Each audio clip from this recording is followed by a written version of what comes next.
Kenalkan,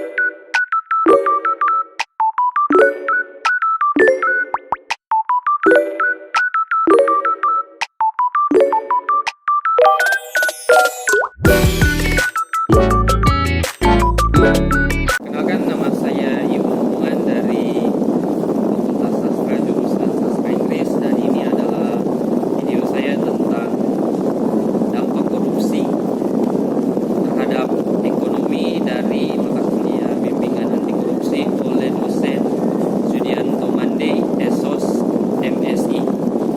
Korupsi memiliki dampak yang signifikan dan merugikan pada ekonomi sebuah negara. Beberapa dampak tersebut meliputi: 1. Penurunan investasi asing. Korupsi menciptakan ketidakpastian hukum dan resiko yang tinggi bagi investor.